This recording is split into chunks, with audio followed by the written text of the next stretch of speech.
What is it you want, Barry? What do you want? You want the moon? Just say the word and I'll throw a lasso around it and pull it down. Ladies and gentlemen, boys and girls, dying times here. Come with me if you want to live. That's it, man. Game over, man. Game over. The Force will be with you, always. Ladies and gentlemen, welcome back to 20th Century Geek. I'm your regular host, Scott Weatherly, and we are getting to a pet project that's been sat on the back burner for a little while. Finally getting around to it. I have two of my favourite people on the podcast with me. My brother from another mother and the host of the other podcast we do, Stories Out Time and Space, Julian Darius. Hi, Julian. How you doing? Any day we get to talk about Hudson Hawk is a good day for me, brother. Indeed. And the other person joining us to fill out the triumvirate is a regular partner on this and Storytime host, Tony Farina. How you doing, Tony? Hello, I am swinging on a star. I just ate my reindeer goat cheese pizza. I'm ready. I'm feeling good. So you've got your cappuccino. We're ready to go. It's all good. And we're joined by we're joined by family pets and tea. So yeah. Right. Yeah. So we are. Yeah. We had this on. So this is the thing. This started as a conversation where the three of us kind of acknowledged that we feel that the film, the 1991 Bruce Willis adventure comedy, Hudson Hawk, is an underrated film. And so I just want to highlight some of the cast in this as well. So we've got Bruce Willis, Danny Aiello as Tommy Fivetone, Andy McDowell as Anna, James Coburn, Richard E. Grant, Sandra Bernhard are sort of the main sort of ones. Topping out quite an interesting cast of the story of a thief who is a cat burglar thief who comes out of prison after 10 years and is co-opted into a series of robberies in order to bring together a alchemy device that will turn base metals into gold, based on the design of Leonardo da Vinci, for two crazed billionaires, the Mayflowers, and also ends up going up against the Vatican, because obviously they hold certain information about Leonardo da Vinci for some reason.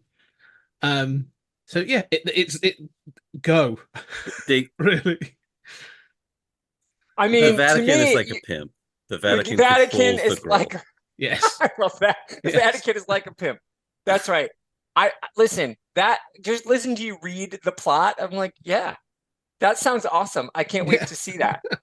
Oh wait, I've owned it on every possible medium. I've owned it on VHS. I've owned it on DVD, on Blu-ray. I own a digital copy. I'm dressed like Hudson Hawk right now.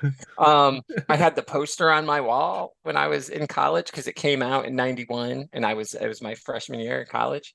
I've seen this movie so many times. I love it so much, and I'm here for it. And that plot that you just said, honestly, I've not seen the Fast movies, but it seems to me they owe Bruce Willis and Michael Lehman a lot of money because it sounds like their plots are really dumb. And yet they make billions of dollars and this movie gets panned. Yeah, I'll get to my thoughts, but Julian, what your initial thoughts to round out and your relationship then with the Hudson Hawk? Well, this movie came out at a strange moment in Bruce Willis's career. Bruce Willis could have taken a shit on celluloid and it would have made $200 million. Okay. And in fact, I remember watching at the time Sandra Bernhard on one of these late night shows, and she said, like, I'm not sure how this is going to do, but Bruce Willis is the one who, everything he touches turns to gold, so to speak. And I can't imagine, I'm going to happen to be in the first flop, so this is my chance. And they sort of, it's one of those interviews where it's like, you see the interview for Star Trek V and, Bill Shatner says like, I can't imagine Trekkies aren't going to show up for this one. And it's like, A, faint praise. Like this is how you're banking on the movie doing well. Like I'm not going to say it's good. I'm just saying I I'm just gonna imagine say people will show it says the name on the title, so that's good enough. Right? Yeah. Yeah, that's right. And the Yeah. poster is terrible. I mean, the poster, this was marketed like a Bruce Willis movie. It was Mm. marketed like an adventure movie. And it is a farce. And it is an over the top, out of control farce. And it is an amazingly good movie. This is actually a good movie. Yes. And for me, the Mayflowers make it every line of dialogue. Like I'm amazed by how, people didn't seem to get this. Like every line of dialogue is crisp, it's tight. There's a joke every line of dialogue in this movie, and it works or it doesn't. But if it doesn't work for you, wait 10 seconds. You've probably missed 2 more lines of dialogue and something happened visually. Like this is an amazing movie from start to finish. I agree. I couldn't agree more. I would say I just want to jump off what Julian says there. Like, I know it's Bruce Willis, Robert Kraft, a story, and Dan Waters and Steven D'Souza screenplay. But you know who it also Tex Avery deserves an honorary credit, because what you just described, Julian, is all of those old Tex Avery cartoons. The reason they stand up, the reason like you can go back and still watch them, is because they're relentless. Yes. And this was clearly, they were like, hey, you know who we all love? Tex Avery. You know what he doesn't do is let up. Yeah. This is a live action Bugs Bunny cartoon. Like, this is they've taken that idea of like, who's the coolest character? How do we make them? He's sarcastic, he's cool. Like, oh, let's make Bruce Willis into Bugs Bunny. Like, it's that kind of idea. Talking about Bruce, though, one of the things is that Bruce Willis, this actually leaps him into an interesting part of his career. You're right about him being in a position, because he obviously makes Blind Date, having come off Moonlighting, and everyone's like, oh, he's gonna, this is hidden, this is his star-making vehicle. It's a complete flop. He keeps sort of turning up in like different things. Sunset, then he makes Die Hard, and everyone's like, he's the new action star.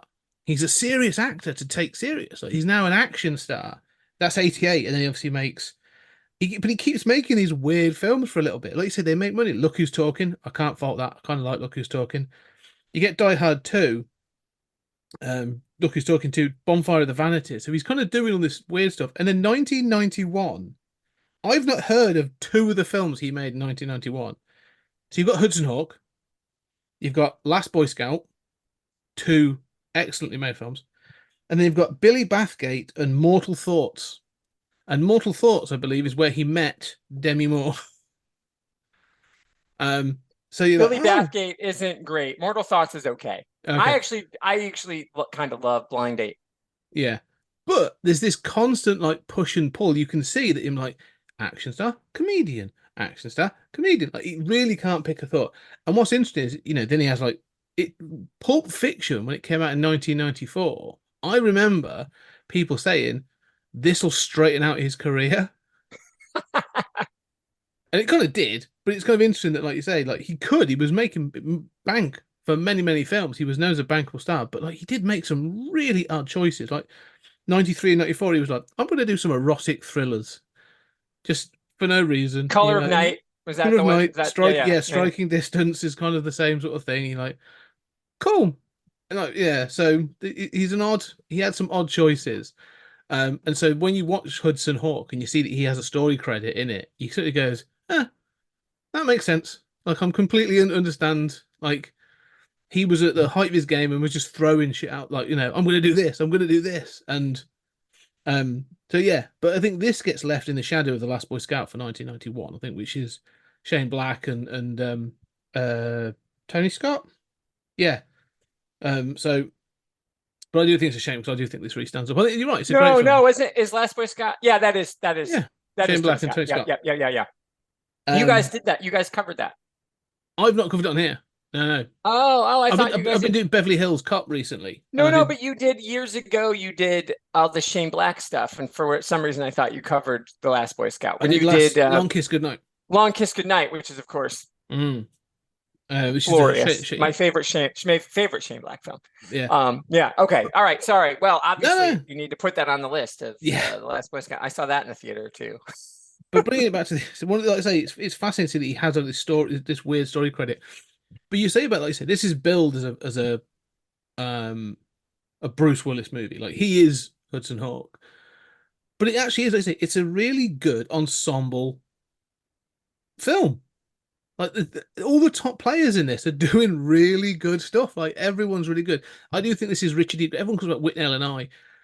This is Richard E. Grant at his top. Like this is my favorite Richard E. Grant. Some of his deliveries in this are phenomenal and insane. And you sort of say some actors are just born to say play certain roles. I'm like, oh no, this was the role he stepped into. It was like, I can finally be myself, and no one will know. The balls to say the line, right? And Julian, you started nodding, so I don't want to take. But my favorite thing he says is, "What can I say, Hawkmeister? I'm the villain." Yeah. I mean, what balls to say it totally straight faced like that? To be just like, this is the movie we're in. The only thing it was missing is if he would have turned to us to say I'm the villain, but he sort of winks at us the whole time anyway. Yeah. Oh, the whole film is, but yeah, all the cast, like even James Coburn, like taking the Mickey out of all of his past roles and stuff like that. Like for all these sort of like everything, everyone talks about like meta films today. I just kind of felt that like Hudson Hawk was just massively ahead of its time. Like the world was just not quite ready for what this film is presenting. Yeah, the candy bars are great. Yeah. I always love the candy bars. They're so good. But I mean, few things in the world. Let's be crystal fucking clear. Few things in the world beat Sandra Bernhard. Mm-hmm. I will watch that woman pick up paper clips. I will watch that woman, watch paint dry and pay $20 for the privilege of watching that in a movie theater. Okay. I mean, she is amazing. And the fact that she did not have a Bruce Willis-like career angers the hell out of me. I mean, she came back recently. Of course, she was a comedian. She came back recently on FX, on Pose, and kind of is having a second moment now. But she should have been a A-list movie star. And yeah, I mean, I get that she's kind of off-putting, and she has sort of like the French have a term, sort of jolie laide, sort of like ugly beautiful. She's got one of those like weird faces where it's like, this is a really beautiful woman, but also ugly. Like, I don't know how to understand this. But she has so much poise, so much intelligence, so much confidence. She is just a walking force of nature in every role that she's in. And I am madly in love with her, and I want her and Richard Grant to just have all of the scenes in every movie. I want these characters to live forever. To me, they steal the show constantly. I would love, I mean, obviously, spoilers, of course, they don't make it to the end of the film, but I'm with you. Give me a prequel, give me anything with them. I mean, and I don't even care like them now, them, because they're two actors who are still amazing and they've aged. They're not like, they don't have a picture of themselves in the attic like Rob Lowe. They actually have aged in some way, shape, or form. But like, I would think it would be actually on brand to do a prequel with them as they are, but pretending that they're in their 20s, like when Darwin met Minerva. I mean, that is a show. Give me a 6-part miniseries. Let the two of, don't even give them a script. Just get Michael Lehman in the room and say go, and let the two of them chew the scenery up. I couldn't agree more. She's exceptional in this. She knows, and that's the thing. There's a handful of people who know what they are. She knows. Who's kind of filled her void and has become a bit of an A-lister in modern day is Awkwafina. She's not as talented as Sandra Bernhard, but she knows what she is. She's like, I can be a lead. I can be funny. I can do an action movie. I can be this. I can be in the rom-com. And so it's almost like that's because I love Awkwafina and everything she's in. If she's in it, I'm probably going to watch it. I don't like all of them. I don't always liking the end results, but her performance is always interesting and earnest. And I think there's a room for that person to come through and be like, oh yeah, my talent is enough. And like, I think you said it right, Julian, she's unsettling, but that's because she's a powerful woman on screen and she's She's not afraid of any of these people. And the way that she literally slaps around Danny Aiello in this movie, and though she manhandles Bruce Willis, like the star, she physically manhandles him and he takes it. And like they even do the sound effects when it's so good. Yeah, it's just amazing. This is one of those films that when I watch it, and I've never seen outtakes of it, I've never seen like a blooper reel, but I can't imagine there's ever a scene that Richard E. Grant and Sandra Bernhard are in that they got the first take. Because I can't imagine them doing some of these deliveries and everyone not just like dying instantly. I mean, some of the, especially the scene, the fact that they've got the big desk and they come storming, even from their introduction, when they come in and outbid each other and everything, and it's just sort of so over the top and so phenomenal. But the one where they're going through, like, especially the one where they're going through the slides, they're basically presenting their plan, and all of a sudden there's a slide there of them in S&M gear, and the butler stood in the background looking sort of relatively uncomfortable with all this. And they're just sort of like, no one saw that, move on. And it's just, yeah, it's I don't know. They're just sort of I think it's like as a force. They're a force of nature through this film. And I think what's interesting is, and Bruce Willis is known to have had an ego, especially later on. If you've ever listened to sort of like Kevin Smith talk about Cop Out and a few other people that have talked about some of his later films, how he was kind of problematic and stuff. I think he clearly, he must have had at this point, but I think there's a point where he's like, I'm not that. I think he recognizes he's the star of the film, but he's not the flair. He's not the sort of like the light at the heart of this film. Do you know what I mean? He's the star, but not. You don't go away sort of with a raw negative of Hudson Hawk burnt into retinas, but you do sort of Richard E. Grant and Sandra Bernhard. And you're like, no, they're the things I remember. They're the quotable ones. So I don't know. I wonder how he dealt with that, because they're clearly having the time of their lives. Well, I mean, I think that there are a lot of other, quotes in here that are good. I mean, I do think that, the Mayflowers steal the show. I mean, I remember being a kid and, puzzling with my brother over all of these quotes. It's like, I call them the MTVIA, it's like, oh, okay. It's a generational thing. I mean, and I get why people didn't, especially like you're talking about the entrance scene with the Mayflowers at the bidding, for Da Vinci's work.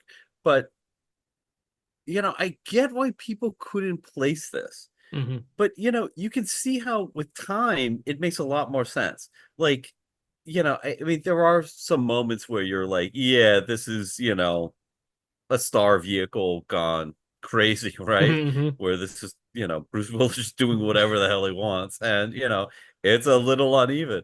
But I mean, when they enter, there is a sort of reaction, I think that even I have, of sort of like, how are we supposed to take these lines? Like they're so over the top, but also awkward. Like, like, I mean, the way they deliver the lines is enthusiastic, but also like, are they playing autistic billionaires? Like it's very weird. But I think if anything, what I was thinking of is like, we live in the world of the Mayflowers. We live in the world of eccentric billionaires who control our lives.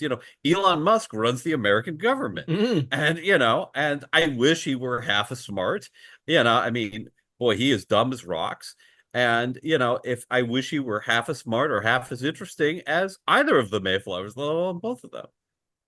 I totally agree. That's another one of the things that this movie does that is so far ahead of its time, is you say it's farce, Julian, and it is, but I also feel like it's a stinging satire of everything. Like, I think it manages to walk the line, because there's a way to go full farce, and then there's a way to do, like, to live in it. But I just like think of all the things you don't get right without it, like in pop culture, but the things that let it predicts this. You exactly right. This whole thing, I actually got into an argument with my mother recently because she was saying about how smart Elon Musk is. And I was like, what one idea did he have that he actually did on his own?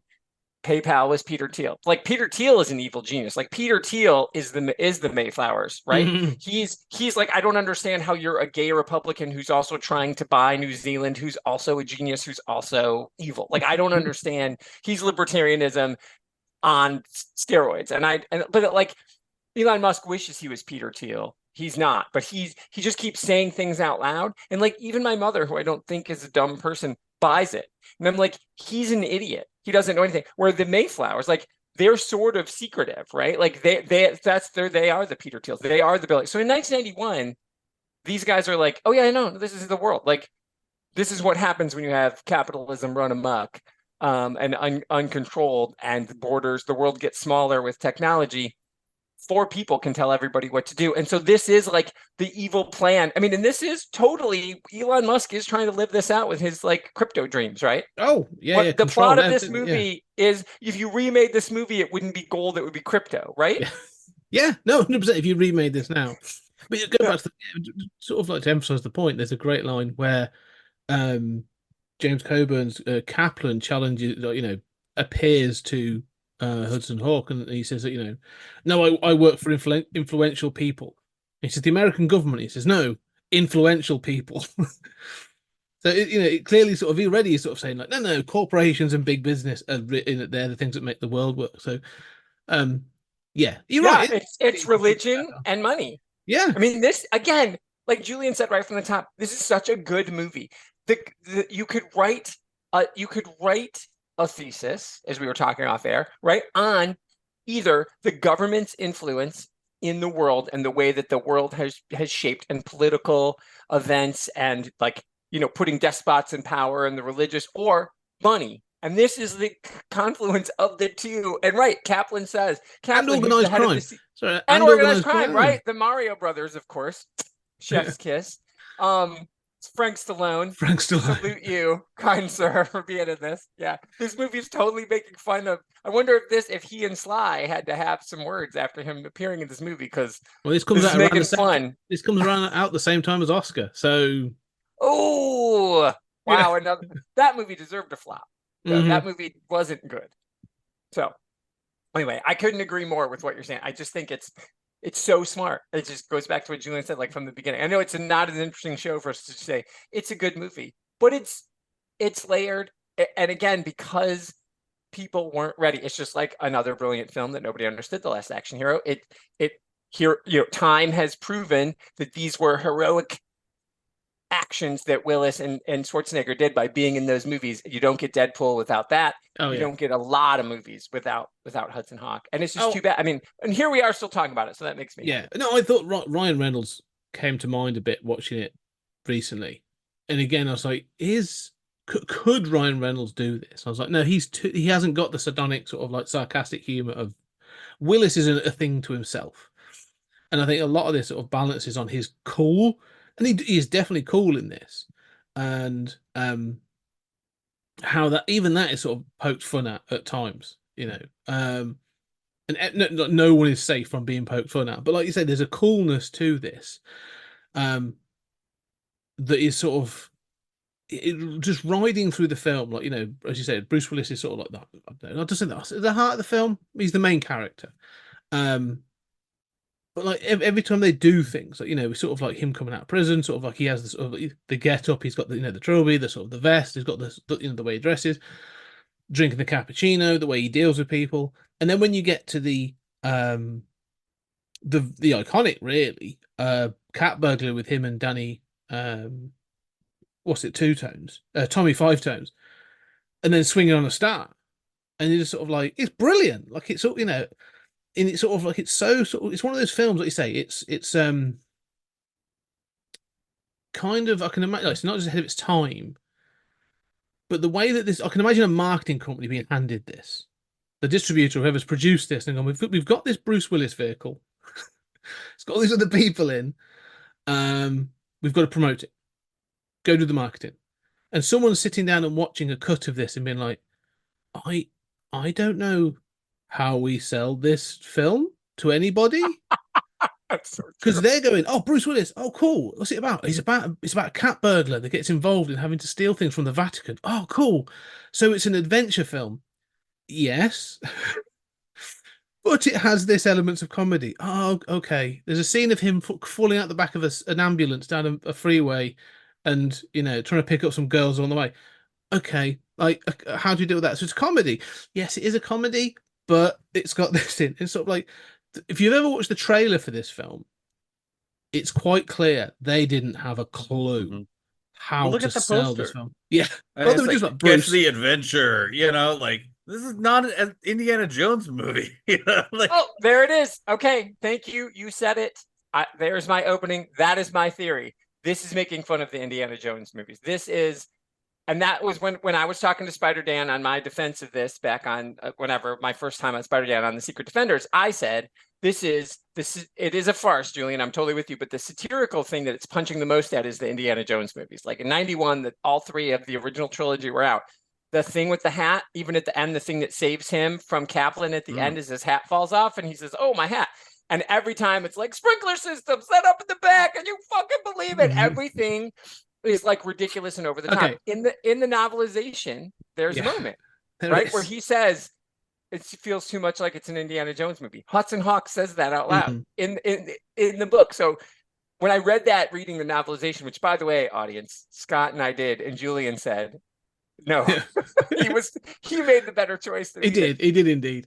But yes, he that just is sent an email back. There's like one sentence like, "I'm not doing that." Yeah. Like, Decision making. I'm the prima donna in this group. Clearly, like I'm Bruce Willis, just going like, "Yeah, I don't think so, brother." I'll listen to you guys talk about it. I would say though, one of the things to talk about the book and sort of say about the marketing, there's two things. You look at the posters. There is this sort of thing. You said the posters is just sort of like, it's Bruce Willis. Every single poster is just Bruce Willis, right? It's a Bruce Willis vehicle. Same with the front of the book. And it's got this shy, sensitive, law-abiding, polite, respectful. I don't think so. Terrible, terrible tagline. Or it's got, I think, one that says like swinging into action. And it's sort of like a cutout of a silhouette of Hudson Hawk swinging into action. Just as terrible. So they really didn't know how to do this.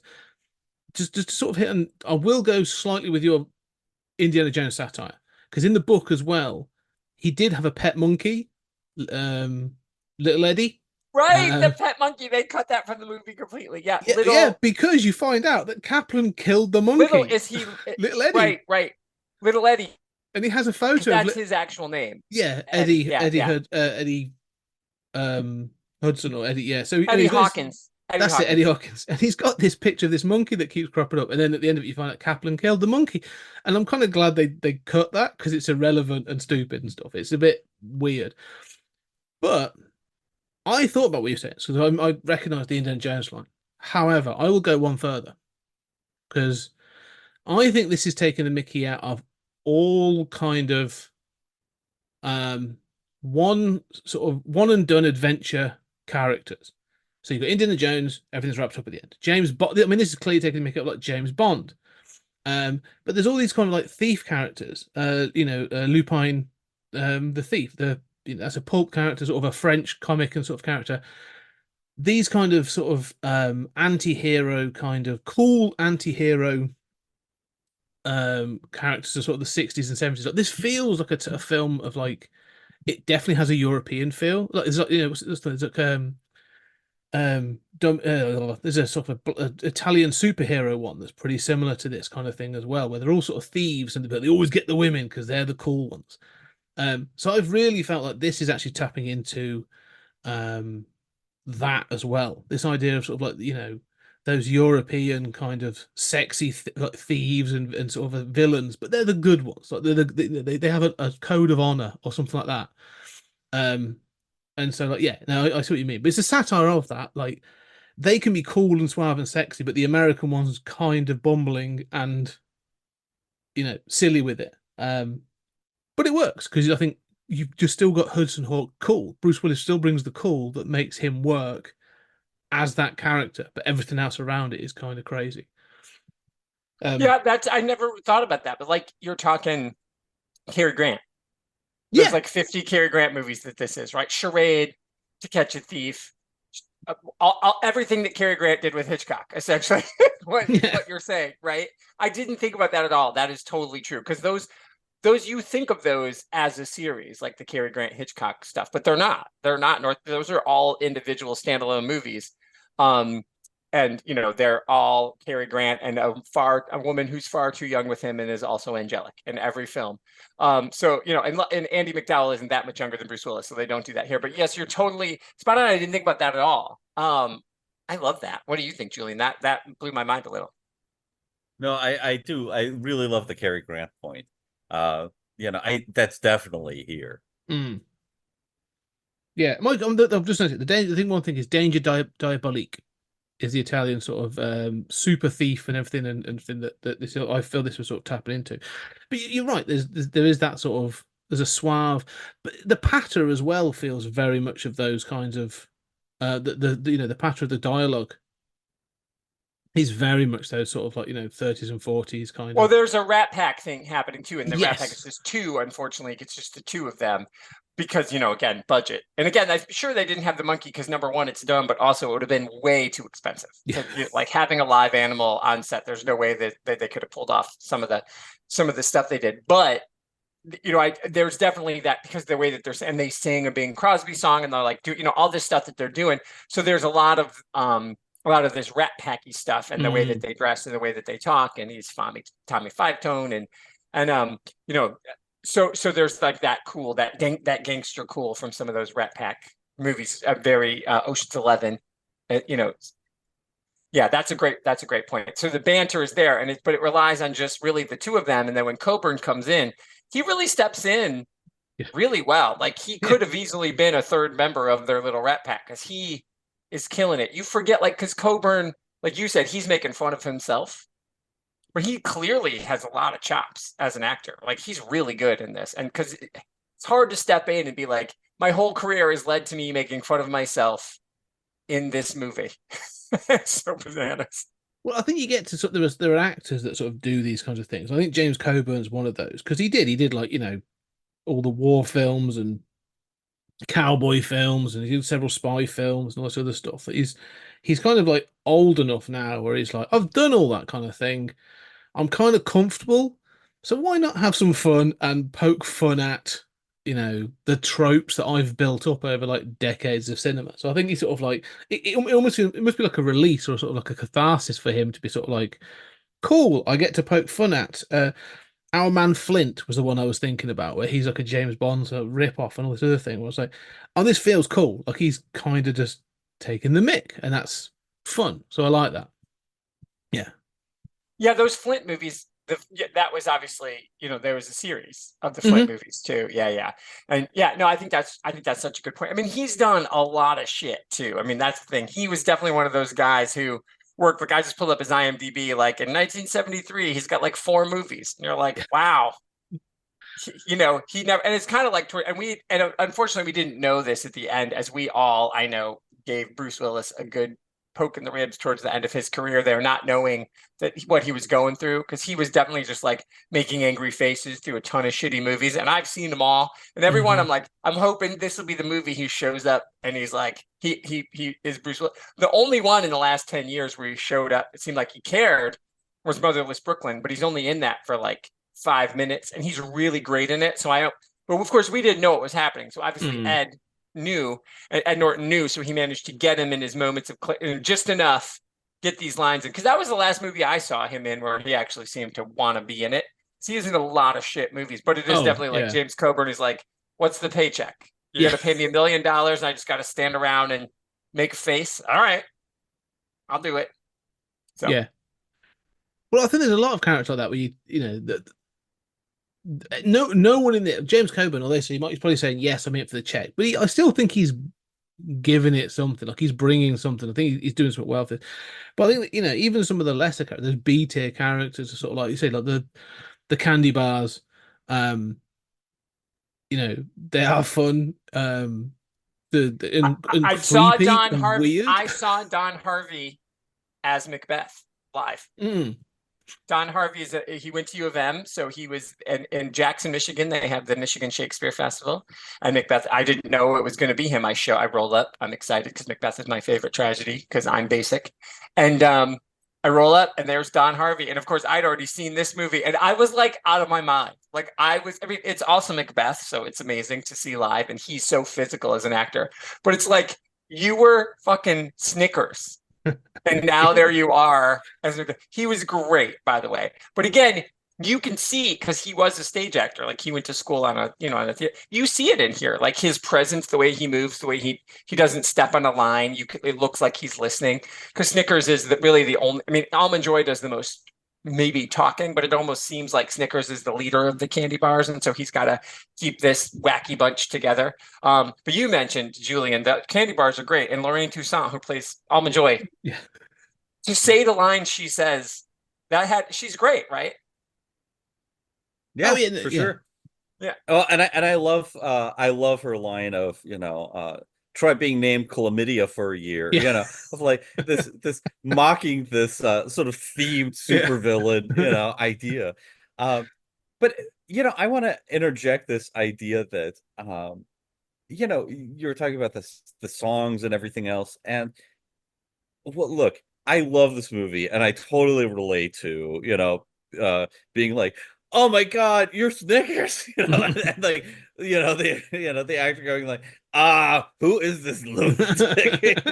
But um I do want to point out, like, this was such a star vehicle, and there are ways in which this is a bad movie, right? Mm. Like, this should be a disaster. Yeah, this, you're talking about like the chimpanzee, was it They were gonna have her or monkey, yeah, a little. her monkey, right? So and the songs, like, this is stupid that they get the songs, the song timing wrong. They just put in whatever value. It doesn't matter. Like, you can't be bothered to look this shit up, right? like they love these songs. I mean, and why is that there? It's because Bruce Willis always fancied himself an old crooner, so throw that in. Like, we like monkeys, so throw that in. Like, this is one of those movies where they kept throwing shit in. And it's like when somebody assembles a plot by like listing on a napkin the things that they like and want to put together, and usually those are disasters. So every once in a while it's amazing, and it just hits the zeitgeist and strikes fire. But this is one of those movies where obviously it did not the zeitgeist. But I mean, there are these traces of, like, everything in the kitchen sink is in here. You've got the Vatican, but it's like they're speaking into these microphones that are like light up crucifixes, and it looks visually stunning. It does not make any kind of sense, right? But it's like, this is another idea that they just threw in here. I mean, there's a gold machine in this damn thing that Leonardo had, but never used. I mean, this is one step removed from misunderstanding the concept of the Antikythera mechanism in the final, Indiana Jones. Mm. I mean, this is dodgy and stupid, and there is a way in which this is just a bad movie, and it has the traces of its construction visible throughout, in a way that this should be exactly what it really was in history, which is the Bruce Willis train wreck. But the damn thing is, every time you commit something to celluloid, it's like, look, Gladiator is a train wreck. There's nothing about Gladiator that should work. Made up on the spot, everything goes awry. It is a stupid plot. Somehow it just works like magic on celluloid.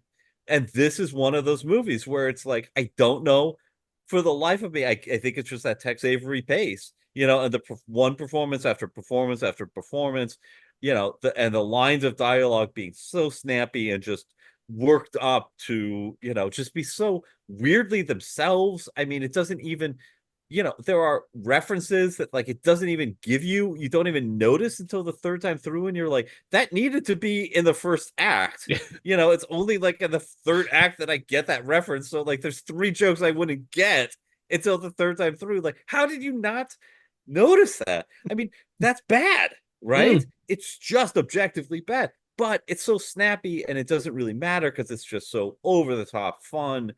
It has that sense of fun, and it works. But it kind of works despite itself. Like, it still is a train wreck in progress, even in the vision that I love of it. So I just want to acknowledge that. Yeah. No, I think it's a fair point. I do. I think this is when people say they hate this film or they don't understand why people, like this film, it's a bit like with our discussion of Buckaroo Banzai. I feel this is a similar thing to me, where I watch that and I just get joy. I'm like, this is insane. It doesn't work. This is ridiculous. But it kind of, to me, like it pulls together.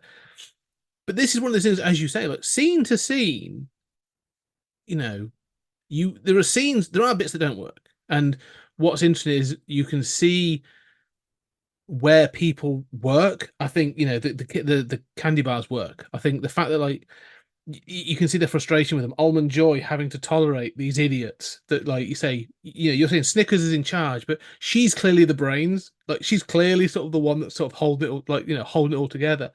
And then she's not only got to deal with Snickers. You've got Kit Kat, who dresses up as everybody else. He's kind of cool. David And Caruso David as a mime. Caruso. Yeah. And then Butterfingers, who is like, there's a line in this that I'd never noticed until watching it, like really quite intently for when we watched this viewing. And they're doing a stakeout on Anna and Bruce or Hudson in her apartment, and they're obviously talking, and they know that there's something wrong, and they're sort of colluding. And Butterfinger's response is, "Do you want me to go up there and rape them and kill them?" And they just go, "Read your book." And I'm like, "What? No, sorry. Can we just go back a second to that line?" That line is I don't. I mean, in the remake, you don't need that line, but also that's it's there because obviously that's a thing that Kaplan might ask them to do at some point in time, right? And they're like, "No, Butterfinger." That line is super cringy. He does. It's almost as though he's not realizing the actor. He doesn't know what he's saying, right? It's just But it's kind of one of those, you recognize that there's a darkness to this, because there is a darkness to like the candy bars and stuff, but the silliness. But when you hear that line, you are like, as you say, like, oh, they've done some shit before. Like this is dark and weird, but like you then shift and you're like, now we're next to the next scene, and it's crazy and fun and silly again. And Bruce Willis is posting himself into the Vatican. Cool, I'm on board with that. So I love that line. And I will defend that line. I think that is the funniest line in the movie. Every time I watch this movie, I stop because I am laughing so hard at that line. Like, and I mean, yes, it's out of the blue. Obviously, especially in our oversensitive, age right now, we couldn't do it. But like, that is like American Dad kind of humor, where like there are those lines on like Family Guy, where it's like I think during the Simpsons crossover, they're like, oh, this was kind of dark, and they're like, yeah, no, on our show we would have shown the rape and had the baby participate in it, and like it and turn into an S&M gimp, like it's South Park dark, isn't it? It's kind of like preempting that kind of thing as well. Yeah, but also like he's stupid, right? So the idea is just like, I mean, he doesn't understand the content. Yes, it's dark. This is something, but it's also just like, it's so out of the blue. And I don't know. I love all of my humor is confrontation. Everything that I find funny to the extent that it makes the audience uncomfortable. I get Kaufman in my bones. That sounds so pretentious of me to say. That may be the most pretentious thing I've ever said in my life. But like, if I were a stand-up comedian, I all the routines I've come up with are just based on the audience not having any idea what the hell is going on, being uncomfortable, feeling obligated to act one way but not another. And I just, and that's one reason why I've always liked gay humor. I've always liked outre stuff. I've always, Hudson Hawk spoke to me right away because it was just, I wanted, make it super gay, make people uncomfortable, show me the dick going in, like make American audiences uncomfortable. I want them to be uncomfortable. And this is one of those moments where it's like, how do you react to that? It's so out of the blue. It's so, and so for me, it's one of the most brilliant, moments that I literally have to stop every time I've watched this movie in the last 15 years. I have to stop the movie to laugh for like 5 minutes after that line. and rewind it and make sure that I heard it right. I just It love, is I the love out of it the so blue. much. It's so insane. It's like, But I think you're right, because the thing I like about it is Almond Joy and Snickers' response to it as well, because they are just sort of like you say, read your book, and he starts reading like a child's book, and I think it's sort of like, I can't remember, it's It's like green eggs in ham. green And then eggs in she ham. says, to yourself, In yourself, in your Butterfinger. head, Yeah. yeah.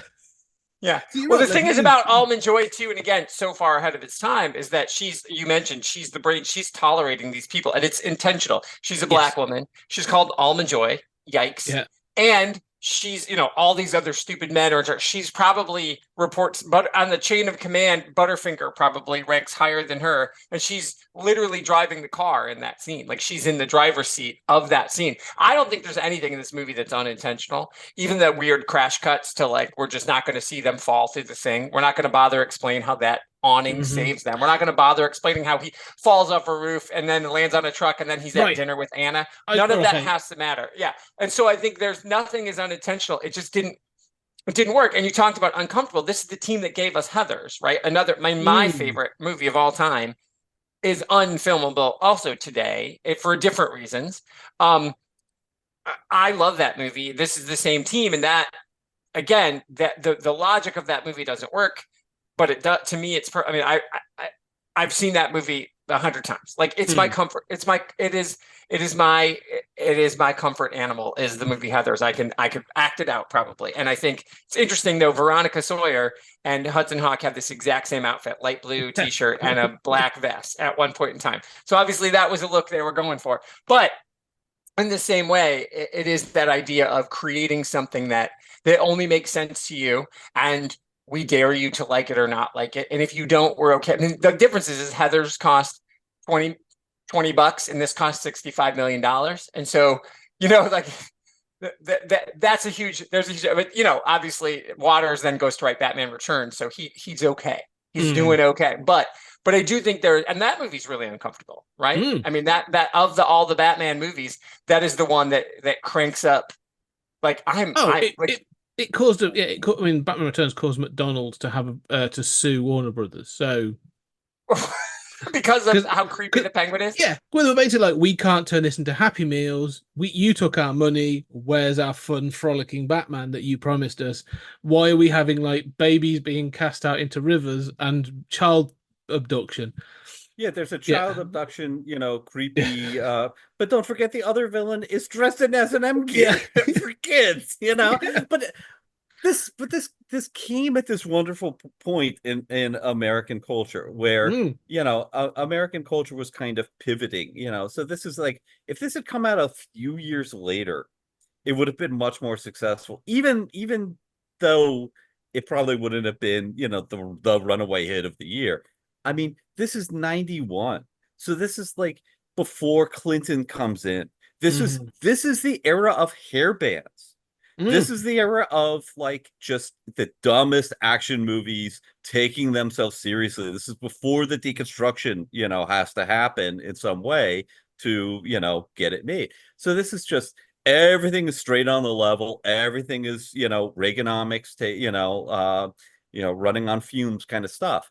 And this is obviously taking the mick out of, Reaganomics and, the American government. It's run by the businesses. I mean, even the Vatican, there's no, the religious right is full of shit, in this movie.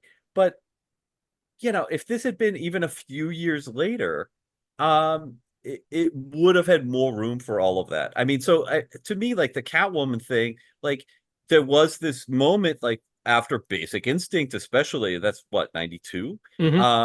Where there is this moment of, and Sandra Bernhard was part of this, because this was an era when you could not be gay. You lost your job if you were gay in Hollywood. If you were openly gay, you were done. And she came out and said she was bi, and she was clearly LGBT. And this was the era where it was up, overturning the Eucharist to draw attention to the plague that was ongoing that Ronald Reagan hadn't mentioned for years.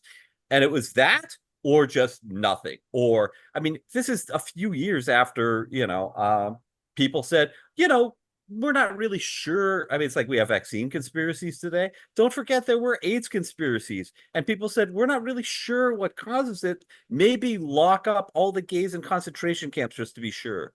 And that was something that was mainstream, discussed on, CNN, discussed in the newspapers. And so that's the kind of conservative culture. Obviously, like the Mayflowers are super S&M, they're super gay, they're super post Basic Instinct. Catwoman was part of that. And I sort of see all of these as kind of like of this piece where I could imagine a, happier world, a world with more, not just gay possibilities, but just sexual possibilities across the spectrum.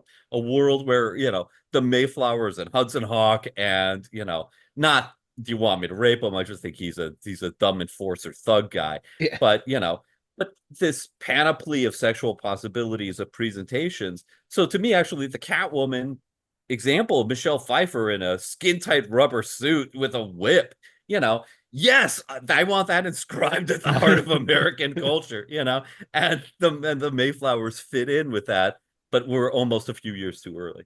No, I totally agree. I just want to say, I'm sorry, Scott. I totally agree. I do think it's interesting though that the movie, everything you say, yes, obviously Michelle Pfeiffer is a lot of people's sexual awakenings in all kinds of ways. I mean, there's that.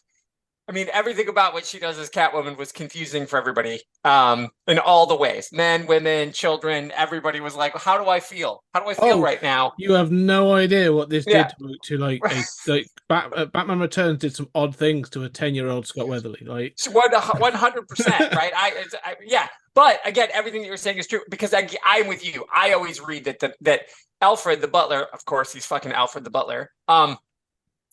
I know you're saying in the pictures he looks uncomfortable, but he's clearly part of the throuple. Oh, he's a sadist. Yeah, he's a sadist. Right. Like the Mayflowers are both banging Alfred, right? This is very Rocky Horror. There's a lot of Dr. Frankenfurter going on and Richard E. Grant's, and I don't know if he ever played him on stage, but goddamn, I hope so. I mean, I can imagine Tim Curry, the king of all kings, who deserved an Oscar nomination for his role as Dr. Frankenfurter, but he I could totally see Richard E. Grant being like, I'm on stage, I'm playing, but he plays him very much like Dr. Frankenfurter. So I feel like there's a lot of that going on. There's a lot of Rocky Horror action here. And I can totally see like Alfred is the boy that they both use, both Minerva and, and Darwin, he has time with both of them separately and together. And I think that's how I've always read it without a doubt. And again, like you said, it's 91, so it couldn't be, they had to hide it. But it was, for anybody who was even remotely paying attention, it was pretty clear what was going on. Yeah. One thing to say about the you said about the year and the 90s. I mean, we come into the 90s, and the 90s becomes a sort of like the independent movie maker decade. But 91 is this weird year for this thing, because you said about like it's still the straight up kind of action film. I mean, we've already talked about Last Boy Scout, which is very much that. Like it's it exists in the world of Lethal Weapon, like it's that kind of thing. But this is also the same year as Point Blank, and Point Blank, being made, and everyone was like, "No, that's a straight up action film." You go, "No, it's a story of two men that fall in love with each other." Like, no, it's not. No, it's not. It is. No, it is. It completely really is. But this is also the year that like Reservoir Dogs was released.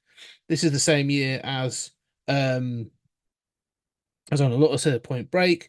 Hook was kind of subversive, and people weren't sure what to make of that. Naked Lunch came out this year. The Fisher Oh my King. God, Peter Weller, right? Jesus Christ, I forgot that they tried to make Naked Lunch into a movie. Yeah, you've got all the drugs that William S. Burroughs ever took. They piled into making that movie. I do kind of like. I do enjoy that film. But you've also got like Robert De Niro's Cape Fear. Like you're right. This is a year when people start to say, well, I wonder if we can start pushing certain boundaries. And as you say, like these are all films I think would become more. It's the same year as Silence of the Lambs. A scene where, like, so I think you're right. No, I'm not saying about sexual liberation. There's definitely more in Hudson Hawk, but I do feel there's a sense of a sea change coming of like, oh, we're done with the 80s. We're looking for the new thing. Where does this go? And Hudson Hawk feels like a part of that kind of shift in pop culture. Yeah, I mean, I think that, obviously, I'm of that generation, but there were few shifts in American history, like in American culture, like there were in the early 90s. Mm. And you could feel it in the air. I was in high school, and, I remember, the first Gulf War came out, and it was just like nobody gave a shit. I was the only one who seemed to notice or care. It's like our country's at war. We went to war on a timetable. Like, this is really weird. And it was just like everybody was like, well, we're just going to school. I mean, who gives a shit? Um, I mean, it was the era of hair bands. It was we were 12 years into a fascist government, that literally rode to power saying, let's criminalize abortion. Why can't the president just do that unilaterally? And Bush was like the nice bureaucratic tail end of that, who sort of repudiated that. But it was just like, it seemed like this was going to go on forever. Music was dead. I mean, even I love Madonna, but even the sort of stuff we got that was transgressive was sort of corporate transgressive. It was plastic transgressive, And in the background, you had like Nine Inch Nails coming in. 2 years later, an alt band out of Georgia is the number one band of the world, and they follow that up with a alternative album that's entirely acoustic and is beautiful.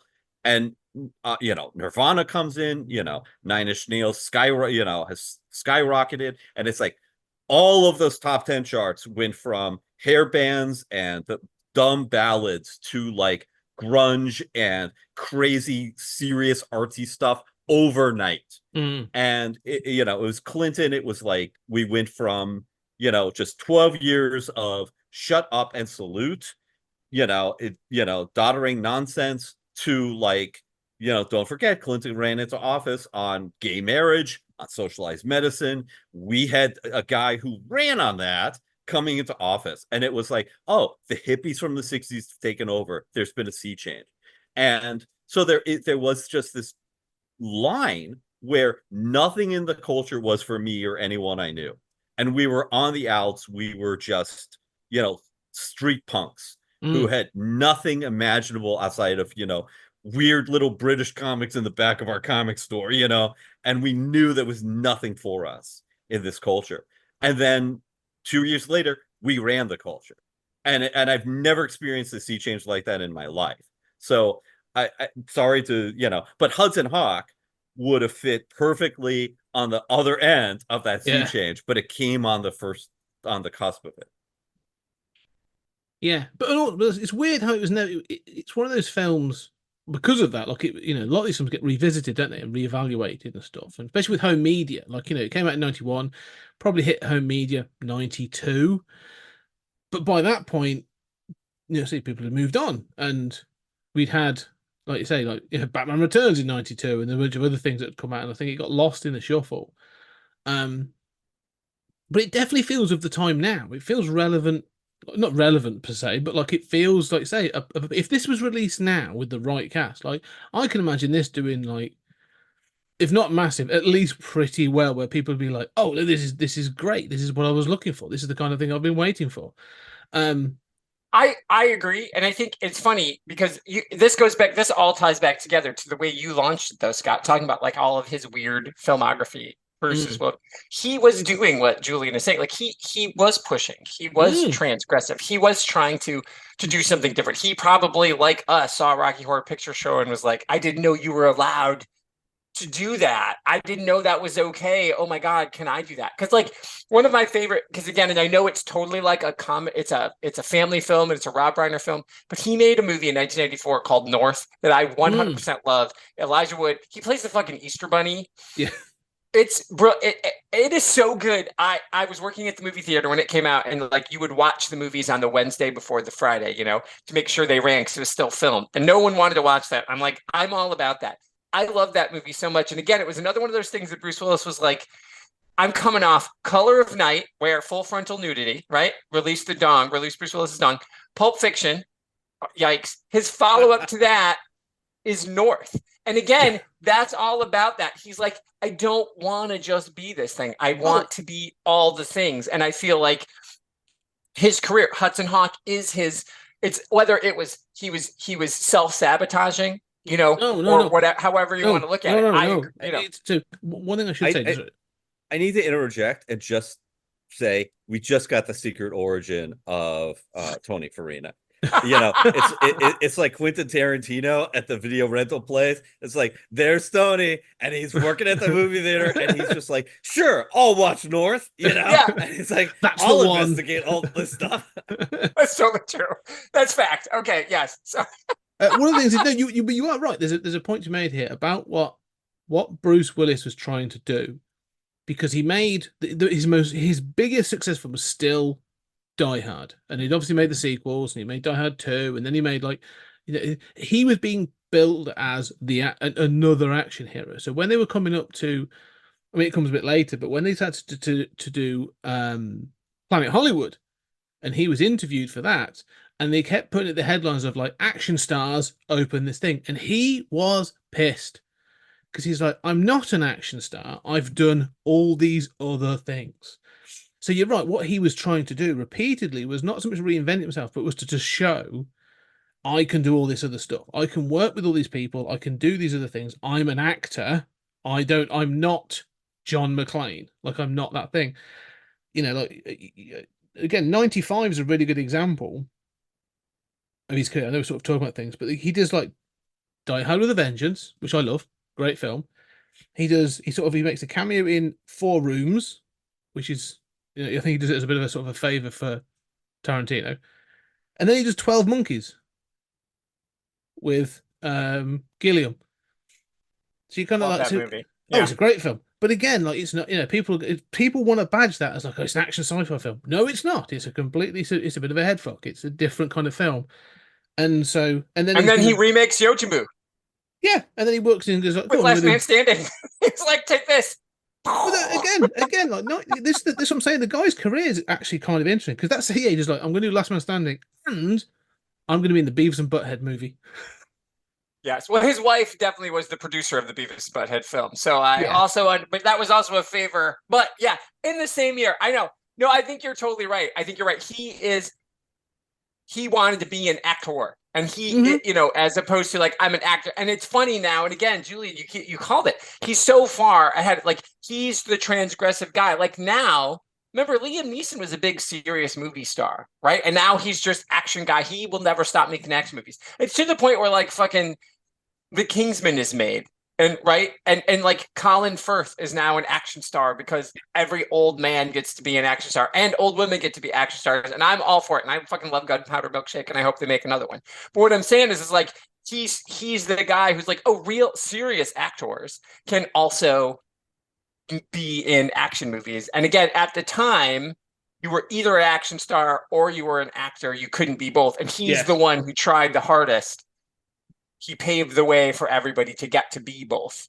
And his, including his ex-wife, like, because Demi Moore made her action movies too. She kept coming, so. But the thing is, just to say, I'm going to sort of blow him. Just one last thing for Bruce. Throughout this period, like, he was also determined to not always be the hero. Like, I think he was kind of, because Arnie and Stallone very much like, oh no, I shall always be, the Terminator's done, right? I'm going to very much be the hero for the most part. Stallone the same. But then, you get like, and I'm not saying they're great films, but like Bruce Willis was willing to do like The Jackal. Later on, like, he does The Siege, where he's a complete dick. I think he was willing to do those kinds of things. They weren't great, but he was always willing to try something new. So I think fair play to Bruce Willis for being. I think this shows he was quite not. I'm not saying he's versatile. I think he was a bit of a New Jersey sort of snarky guy, but he was trying to apply it to different things. Okay, we all love Bruce Willis. We do. I'm going to concede the point. No need to present further testimony. But one thing that I really love, and where I see this film in terms of Bruce Willis stuff is, we can all debate Bruce's, relative merits as an actor and artistic choices, and he certainly made them. But what occurs to me is this is this is the movie where he is at the pinnacle of his career and he's doing exactly what he wants to do. And I think that so often we don't see anything like that in Hollywood, right? We see all these actors and, they're terribly serious, right? Like, I am a method actor, don't question my routine. Or they have to, be very nice to fans and they have to say, like, look, I know I hit the jackpot, like I'm taking, but you don't, but this is the movie where probably, if not the number one actor in the world, certainly on the top echelon of most highest paid top, 2-3 actors in the world, just goes, I want to leverage this power. I want to leverage this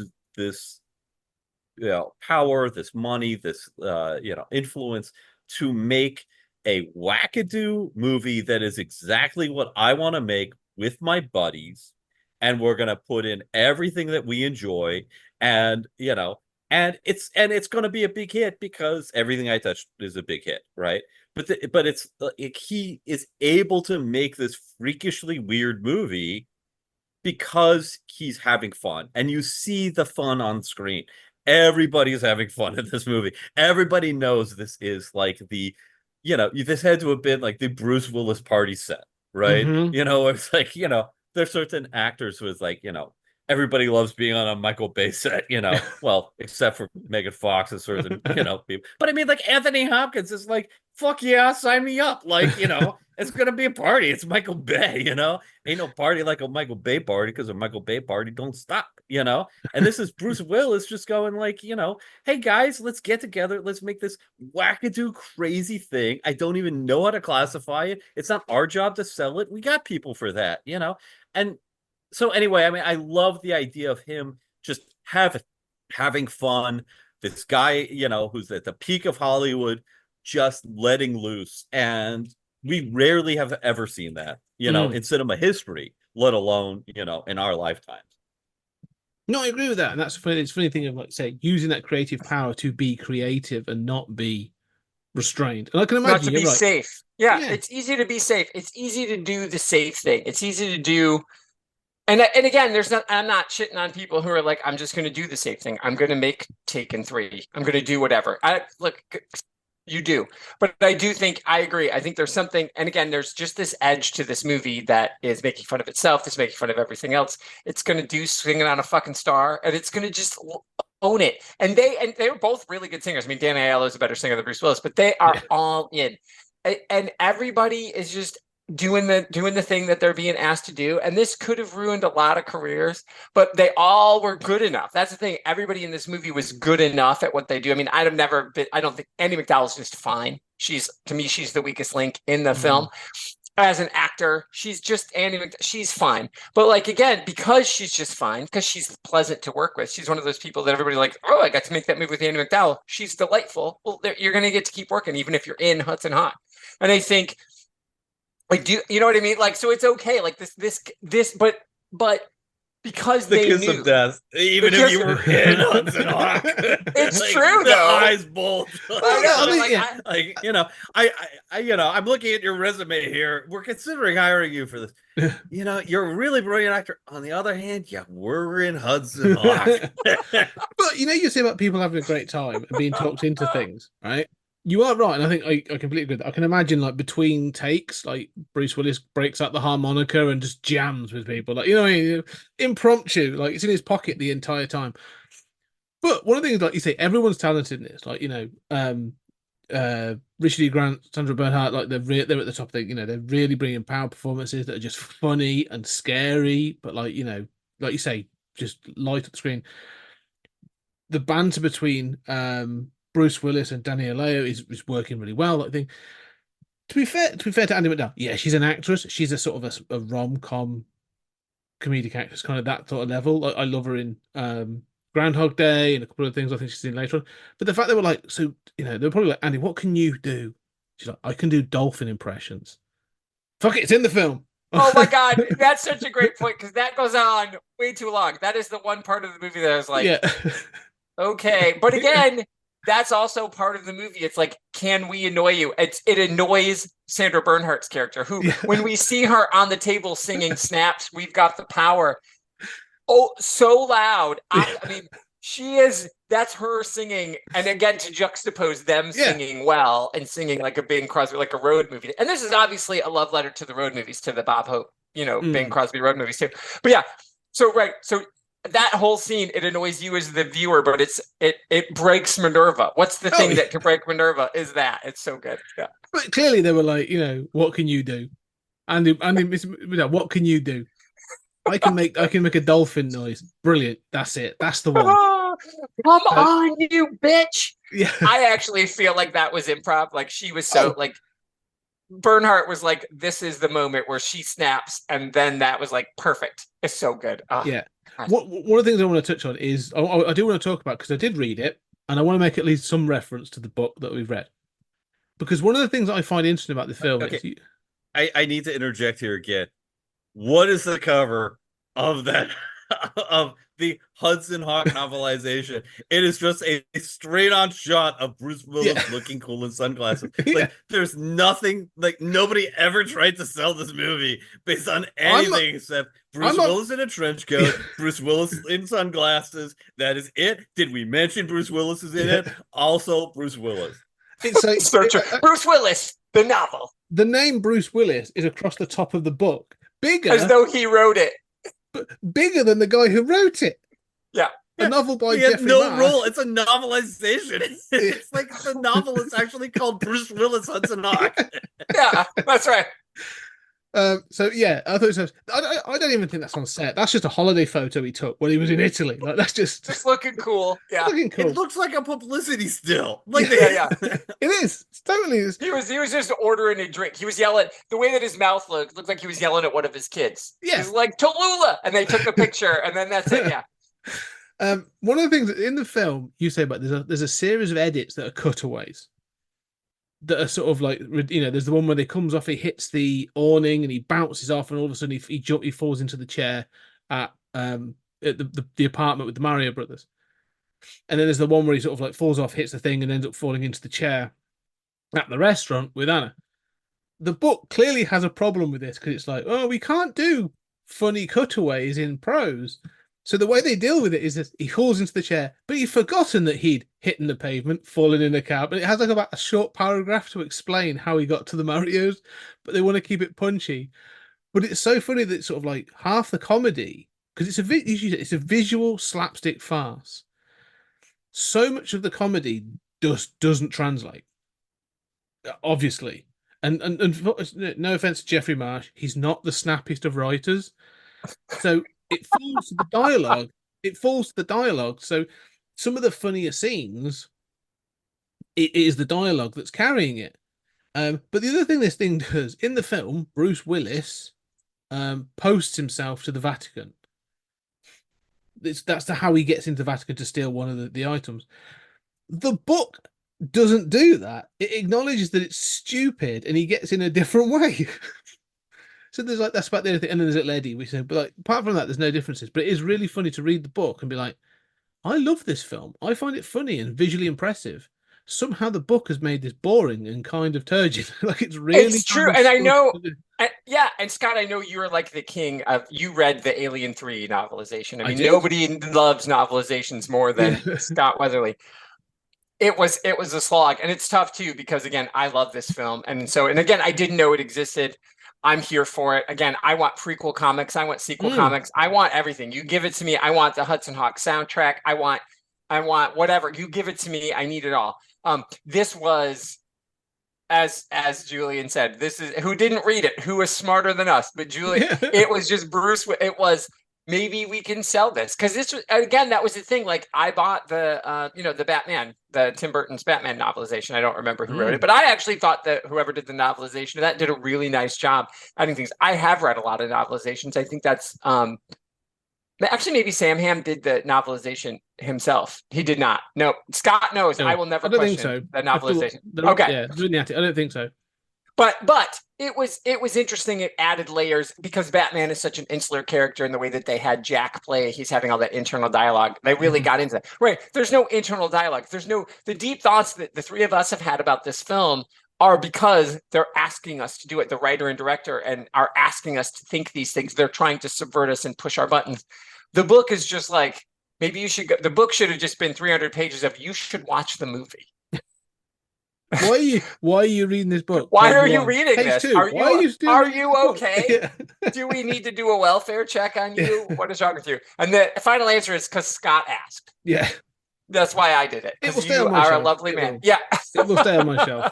It's an interesting conversation piece. I read this on holiday, and I won't deny that like everyone's there reading their airport novels, some sort of like thick thriller or something else, historical fiction, and I'm there with like Hudson Hawk novelization. I got some interesting looks. People are like, what book is that with the young Bruce Willis on? What is that? No, everybody thought you had fallen through a time warp. Yeah. Like, you're clearly somebody from like, there's no way an adult human would possibly be reading a Hudson Hawk adaptation in 2024. Like, clearly, this is not correct. When they say like, there's nothing unique going on in the world. You're doing something, somebody else is doing the same.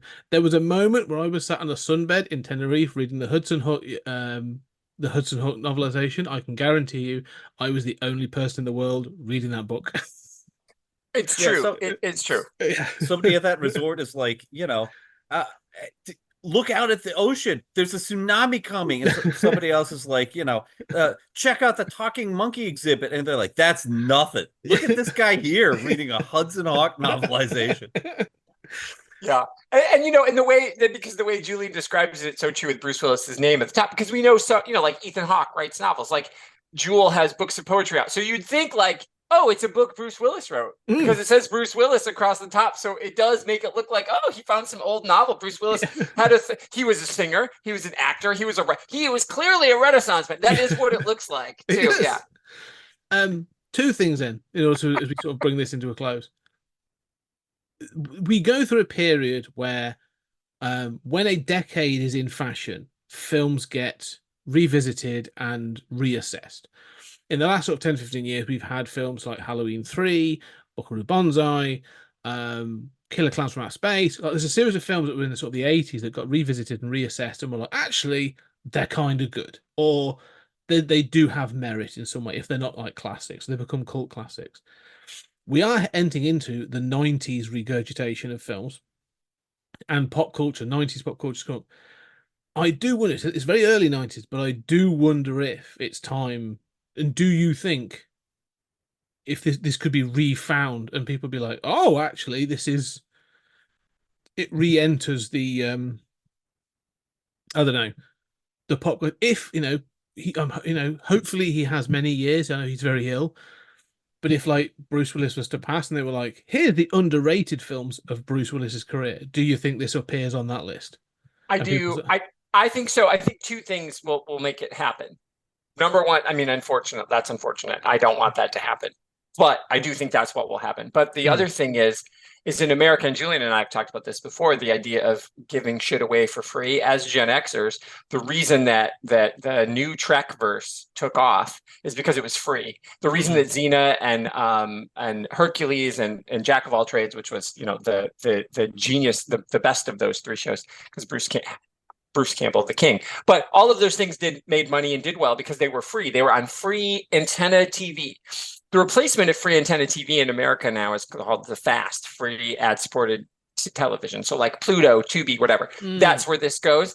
If whoever TriStar, I don't know, all the production companies that own it are probably out of business. But if somebody were to be like, hey, I'm going to sell this for a song to Tubi or Pluto or whatever, let's just release it wide on all those free things. Or created like a Bruce Willis channel, how they'll do that. They'll be like Chuck Norris channel or whatever, like on those free. That's the way. Is because all of my kids watch that shit. They like have the Roku channel. They have Tubi. They have Pluto TV because it's just free and it's just like on. And so I think that's how it finds its audience is if somebody puts it out there for free, gets whatever money they can. that is the way it will find its audience, and they won't necessarily know that it was this, that it was this flop or whatever. They'll be like, oh, this weird movie. So that's how I feel. I do think it has a chance, but I think it would take somebody to care, and maybe this is it. The 20th Century Geek treatment will be the diving board. What do you think, Julian? We're pulling the trigger. Yeah, I don't know. I mean, I will agree, culturally, 20th Century Geek is the tipping point. We're known as the tip of the spear in geek circles. Now, but yeah, I don't know. I think that, if anything, I think that I could see this having a revival of interest and respect. I don't know that it's ever going to be inscribed at the heart of, American popular culture. I think it sort of should have, first of all, Sandra Bernhard should be, in everything. She's one of those, you're pitching me a TV show. I'm like, right. And what role does Sandra Bernhard play? She's the president, sir. Sold. Yes. That's right. Yeah. Yeah. Okay. I can see your show now. There's nothing else I'm imagining that's good. Yeah.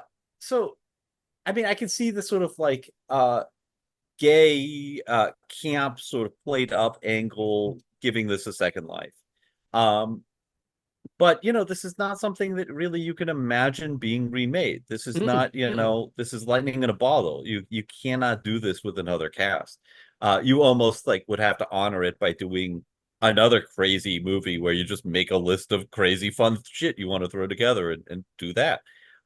Look, I'd love to see, the Mayflowers, get together, sort of, how they got together, played in the, with the actors at their current age. I'd love it. It'd probably be great fun.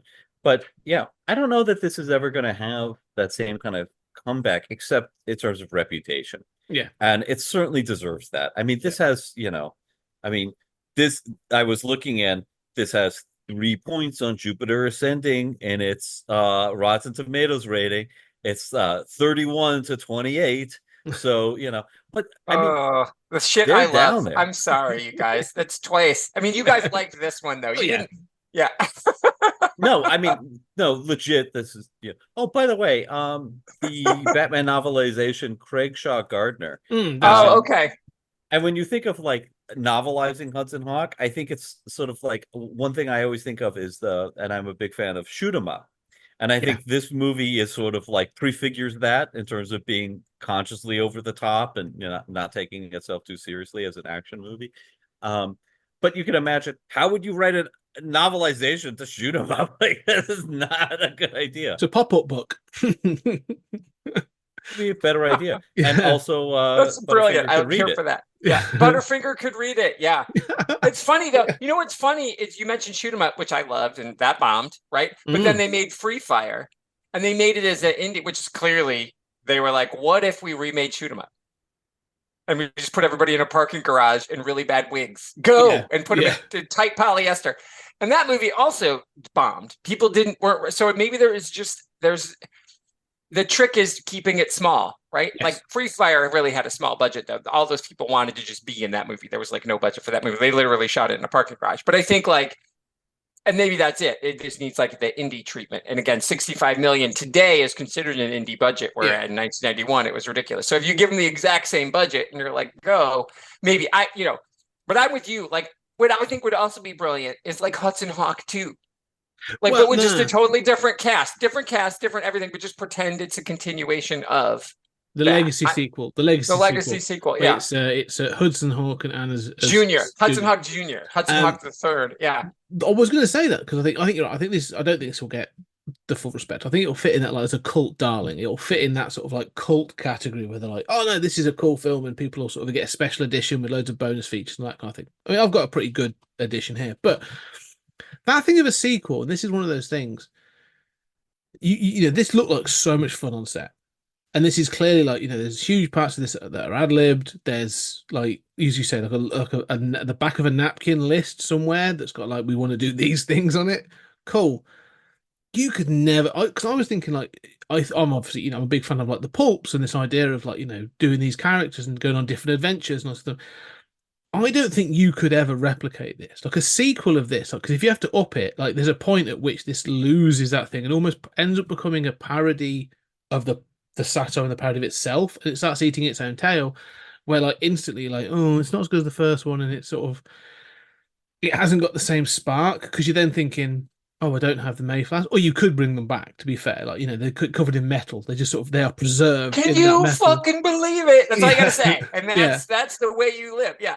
This film is one of those films I just don't think you could sequelize it. Although it's sort of like, it feels like the characters could go off on another adventure, I don't think you could ever sequelize it unless you were to go like, I don't know. It just feels like it's wacky enough that this is, to sequelize it would be so. I wouldn't want to do it. It'd be too And that's hard. okay. And you know what? It's okay. Some things are just what they are. And like, not everything needs to be a legacy sequel. Not everything needs to be brought back. Sometimes you need to move on and do something different. And I know that there's this push. I just read something recently like the Babadook is getting a theatrical release this weekend. Oh, yeah. okay. Yeah. And it's like 10 years on, like nobody saw it. And they're like, oh, but now people have. So they're going to do like one of those Fathom events, like limited theatrical releases. And like that is a thing, like they just re-released Star Wars and it did really well. They just re-released like they're just so, and again, now that this is one of those, because I mean it was, but you never know, like an Alamo Draft House, somewhere like that, one of those kinds of places where they're like, we're going to do an exclusive thing for our chain of theaters, our small kind of indie weird places. Alamo Draft House would be great. I think like, you know what gets midnight showings is Firefly, is Serenity. Like Serenity gets midnight showings. That movie totally tanked too, just like the series did, just like everything to do with it. But it has its legions of fans. Rocky Horror Picture Show tanked, Fight Club tanked, but they get midnight movies. So I think maybe this could eventually make that midnight movie circuit. I think that would be an interesting place. Sing along version. That's what you do with this. A sing along version. You play it on the screen, and every time they do a song, you have the words and you have the ball that sort of goes along, including when Sandra Bernhardt's doing I got the power. And the words crop up and there's a ball that sort of goes along with it. I think, make it fun, make it sort of a kind of thing like that. I think that'd be excellent. I love the, super gay, like dress up reenactments of like Rocky Horror. Can you imagine that with this? Yes. With like people dressed up as the characters and like, oh, I'm playing Mayflower. You could be Kit Kat dressed in Anna's dress. Yeah. Yes. No, I mean the creativity. Just don't sit next to Butterfingers, because you don't want to be next to him. You don't want to be next to him. Yeah, I mean, it's that energy of cosplay and that fun of dressing up and looking fabulous and embracing. I mean, that would be almost as good. I mean, for Rocky, they did, Rocky Horror, not that weird franchise with a similar name, but for Rocky, they did the sort of later revival on Fox where they, that's kind of what Hudson Hawk should do. Like, it should be like, let's get, we'll get the legacy actors back in a different role, just like Tim Curry came back, to play the criminologist, and, we'll get a whole new cast to come in and just say, look, this is an immortal film. You can't duplicate it. Let's just pay homage to it in that way. I love that. And I think, it's funny. And again, because my all-time favorite film, but as you know, Heathers was made into an off-Broadway musical and it totally bombed in America. It didn't do well. It was like high school productions were like where it was at. It moved to the West End, blew up. You guys love it over there. And it's actually, you can watch a West End production for free on Roku of the musical. And it's spectacular. Because I never got to see it live because it was only off Broadway. Like it was like in Hoboken. This would actually be an interesting. This would be something to do the musical version of. You can keep side by side. You can keep swinging on the star. You keep the power. And I actually, in my mind now, I actually see the Minerva Mayflower character. I've got the power. Even if it doesn't have to be a jukebox musical, but you could, because there's all the songs that are already there. So I mean, to me, that would also be a way to honor it by putting it on stage. I've got so many images. I've got so many images in my head of how this becomes a stage performance of like Anna is sort of like, backlit to look like angelic when she comes on screen, and all these other massive sort of I stage mean, you contraption that obviously, is the Leonardo da Vinci thing. if Oh, you're it'd be doing a amazing. jukebox musical, Madonna's like a prayer. Yes. And Oh, you play homage to the video, right? The video where Madonna, makes out with Jesus. So you have Anna, because again, keep in mind, a nun is leaving her post to bang a criminal in this movie. yeah. You can't get more like everybody's super randy in this. So I mean, I'm here. To me, I'm here for that. And again, that's because again, somebody just took the risk and was like, "What if I made Heather's into an opera, into a musical?" They're like, "That's dumb," but then it worked, and now it's like sells out the West End, and and now it'll probably finally move back to America because you guys allowed it to be cool, just like the Ramones. Like we could never understand them here, and then they went there, and everybody was like, "Oh, maybe they are cool because they said so over there." So I don't know. I love this movie. I'm so glad I could I want to see it live on. So now I'm gonna imagine I'm with you. Now that I've just said it, I wouldn't have thought it until you were. We're gonna were will it. talking We're right gonna now. will. We're gonna will a musical version into it. Yeah, we're gonna will it into existence. Yeah, you're right. It deserves to have something. Maybe in the minutes we have left, maybe we could go around and just say what our favorite and least favorite stuff is, in this film. And I want to say that in addition to the do you want me to rape him line out of nowhere, the other line that gets me every time is in that ambulance scene as Bruce Willis is, it's a great action moment as he's holding on to the fabric, on a trolley behind the ambulance, on a gurney, and a sort of teenage valley girl who's up next to him, and he catches a cigarette and smokes it and says, "I'm gonna throws it away."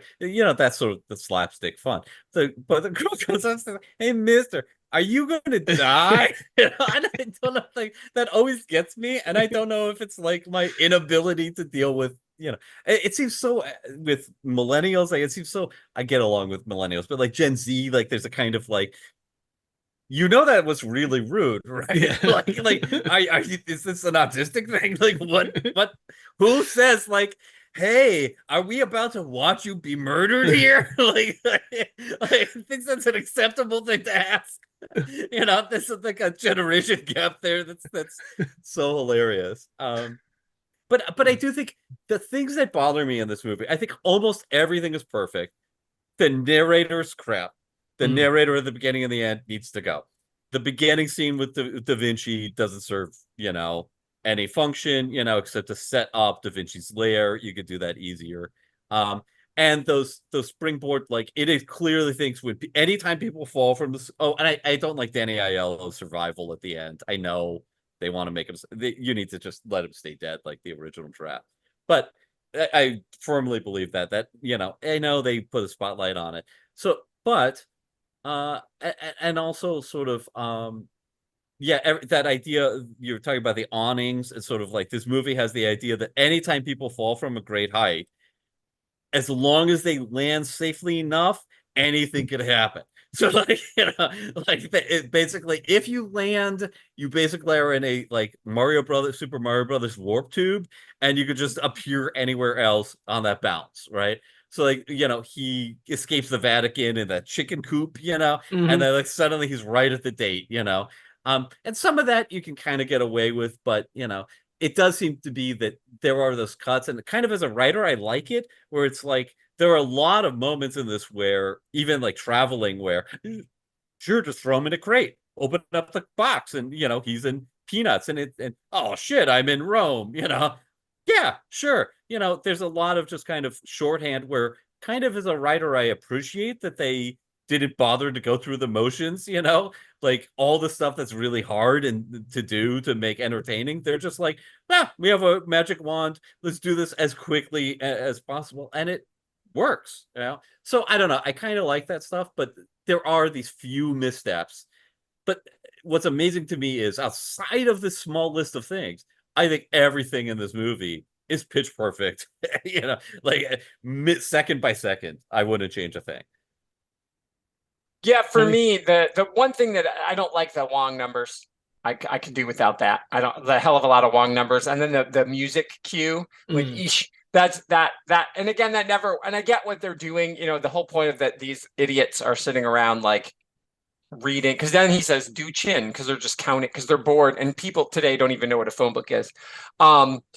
I love the fact that all the songs and the years of the songs are wrong, like the times of the songs. I think that's brilliant because again, it's like it's a testament to like you could tell this is pre-internet when they did this, and it's almost like a way to like break people's brain because like Super Bowl 17, Whitney Houston was like not born, so that just makes me laugh that that's the one that he randomly picks because then he just doesn't because they just don't give a fuck.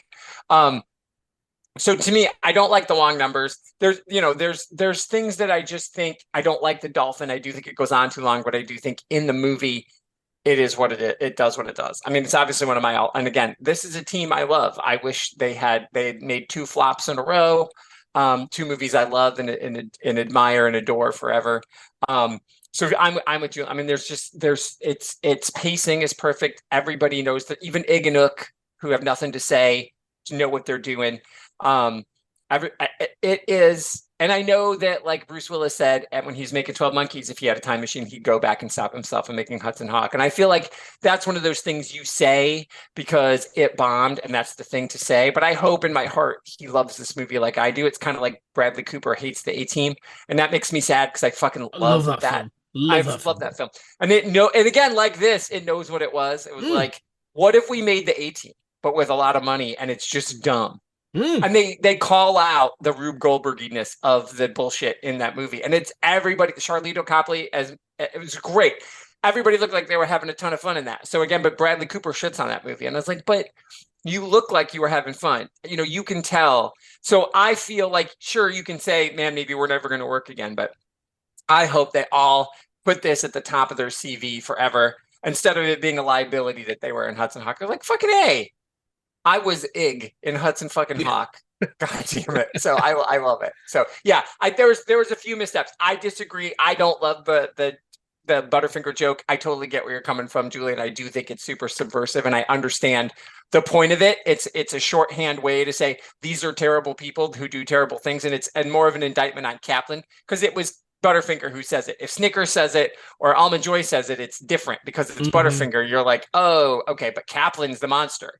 I understand. This movie is so full of shorthand. It's so full of this is not a movie made for people who are watching there. If you're on your phone for this movie, you miss it all. And that's what I love about it. Is it in a 90-minute, again, it could have been, or what is it, 110? It could have been 100 because you cut 10 minutes at the beginning. 100 minutes. So it could have been 90, 10 minutes of Da Vinci at the beginning. I'm with you. Don't need. Because that to me subverts the point of this film, which is you kind of got to pay attention. We're like showing you everything in the first 10 minutes. Here's what's happening. So anyway, thanks for letting me wax. I agree. I'll let you land, Scott. Sorry. No, I think Julian, you guys mentioned we're gonna counter the point. I just wanted to say that even though I've defended the rape joke, you know, you're wrong about I mean, you're right about the Wong numbers, right? Like, I mean, that is cringy. And I want to say that, you know, although I've been very, you know, incel Snyder-esque, let's say, about, you know, the rape joke here and how we're all so sensitive in this day and age. Yeah, I mean, everybody has an absolute right to be offended by that, and I certainly know people who have, you know, including myself, who've suffered trauma and, you know, would not find that funny. So, you know, everybody has an absolute right to say that. I wasn't trying to fight you, brother. I knew where you were. I know. Sure. I just want that on the record because you know I'm like waving my queer flag over here, you know, in a weird arch right thing. But no, I think, you know, I think from me, I think from scene to scene, this film works. Sometimes those scenes seem to be like the wrong scene together, but they work. In the thing, I just think, it's more a case of like moments, isn't it? This film where things don't quite work. Again, like you say, some of the sort of the jokes. I agree that the opening of this film drags, and it's kind of short, but it feels a lot longer than it should be. It's weirdly, and also like there's so much money spent because there's like, you know, Da Vinci and all his assistants. You're like, who's costuming these people? No, fuck it off. This is ridiculous. Like boring. So all that, I think, yeah, I agree. Gone. I love the fact that I said the pace of this film is just, relentless. I love its zaniness. I love the fact, like you said, like if you don't find a joke funny, cool. There's going to be 3 more in the next 4 seconds. Like, let's just keep going. I love the fact, like you say, that actually this film is a lot smarter than people give it credit for. Because if you don't pay attention to it, if you do pay attention to it, you start to realize all the jokes and the sort of the references, and there's all these sort of like, there's a lot of references that have aged. Like if you were born anytime after like 1990, like half these things aren't going to land with you. But I also like some of the choreography. Actually, this is one thing I want to sort of respect is this is a slapstick film. And there's moments slapstick doesn't always work for me. And I think there are moments when it sort of lurches into too much into sort of cartoony. Like I'm all for certain things, like when they've got the bombs with the suckers on, and Snickers gets it stuck to his head and all that kind of stuff. Love it. And like where they're sort of they've been immobilized, but they're still sort of like talking to each other about what's on the page. And they're like, "Can you turn the page? I can't turn it. I want to see what the results are." Like all that is brilliant because all that's really good banter. But when it actually has to get to the sort of the big punchy climax, I feel that becomes very choppy. And there's some great scenes like Butterfingers bursting into the door to tell them it's not going well and ends up with 3 arrows in his chest. And he then turns around and is like, "They've betrayed us." And Kaplan's like, "Right." And then just leaves him. And he sort of keels over. So that works. But then the inevitable fight between Kaplan and Hudson Hawk, that's one of the things I hate in this film, because it's that thing of like that thing where he's sort of like he's being kicked in the back, in the front, in the back, and then it's just sort of Bruce Willis going boing boing boing boing, and I'm like, and he goes, "Oh, my hat," and then he goes over the top. I'm like, oh, that joke is unfortunately doesn't land with me. Like it feels maybe like a hair's breadth too silly, where I'm like, oh, okay, you've crossed that line. And there's a couple of moments throughout the film that are like that, where I'm just like, oh, you've had that kind of cutting humor. I agree. The thing on the freeway, that girl does say like, "Are you gonna die?" is laugh out loud funny. I think that is hilarious. And I love that, so especially because again, Bruce Willis plays it perfectly, where he sort of looks at it and he's like, "What?" and then goes through a toll booth and pays, like literally just throws any random change at it and just goes through the toll booth. Like I find that is funny. I laugh out loud at that. But the ending feels like, oh, we need an action climax. We've got to have these bits.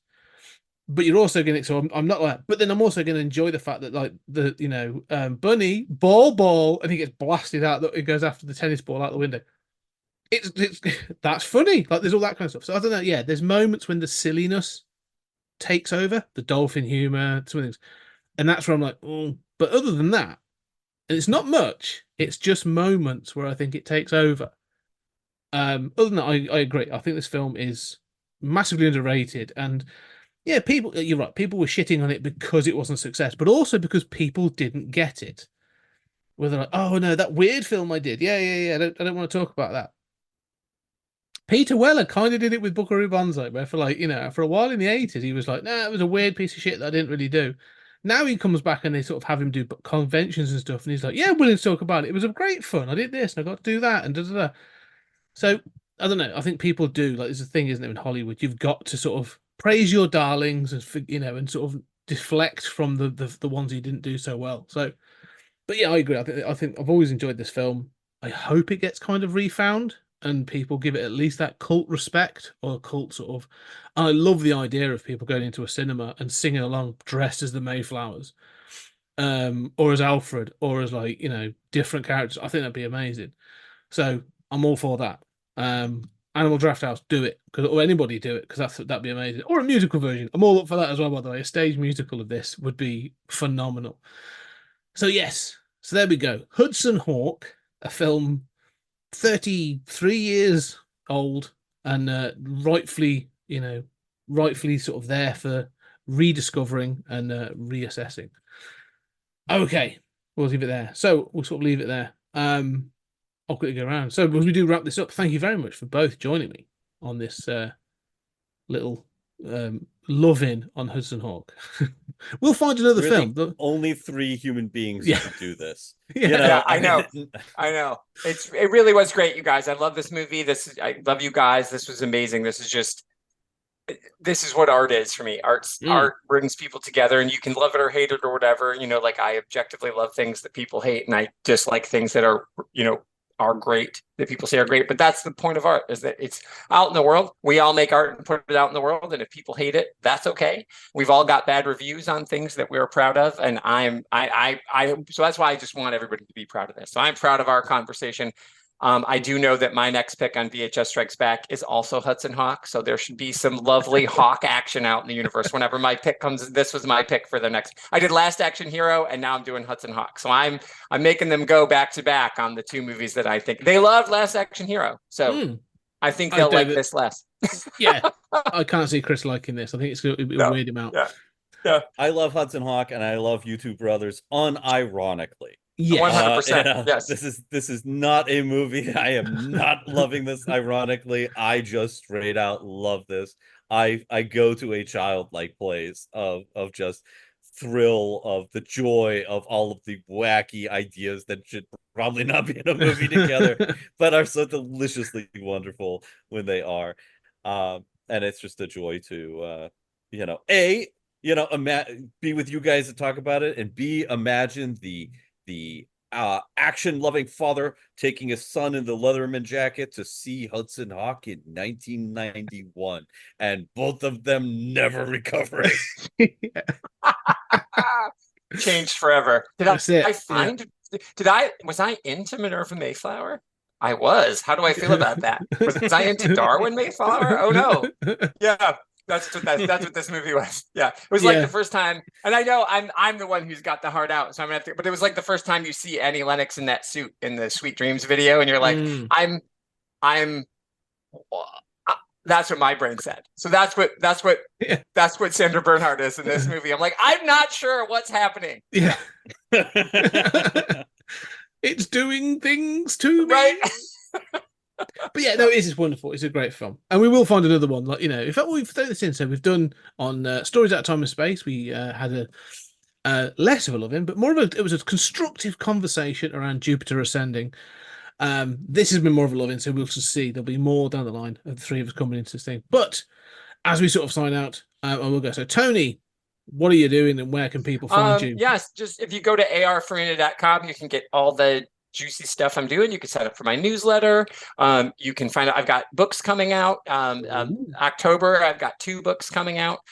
So one's an essay collection that I edited. My next novel in the Austin Chronicles comes out both in October. So that's very exciting. So you can just find out everything you need there. Links to this, to me appearing on your shows. There's a whole podcast feed on my website.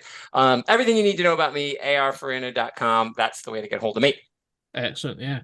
And Julian, what about yourself? What are you doing, and where can people find you?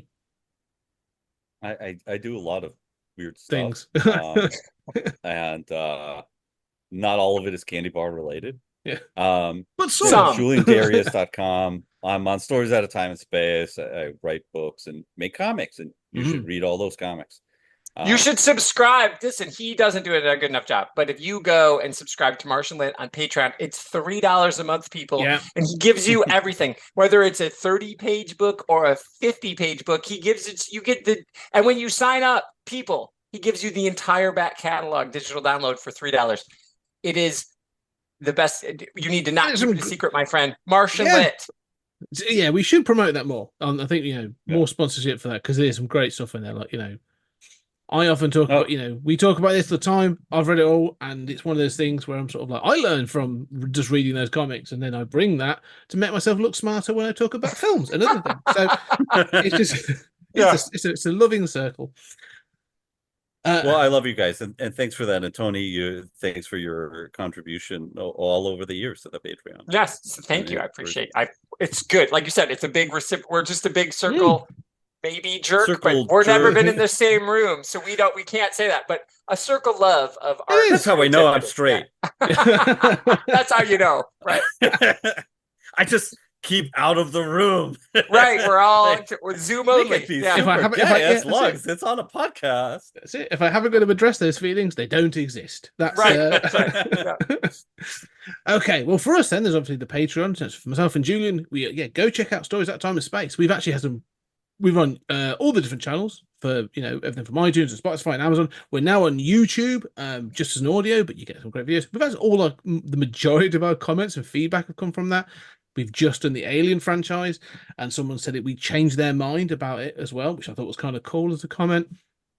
So I'm pleased with that. We've got more stuff coming up. We're going to continue our apocalyptic series there, and on here we're doing all kinds of things. But yeah, go check out the Patreon for so much sort of bonus content that we do, and me just chuntering along for 30 minutes a month as well, which I kind of enjoy doing. So hey, for now though, thank you very much, guys. This has been an absolute treat for starting the week, and yeah, ladies and gentlemen, thank you very much, and we shall see you on the next episode.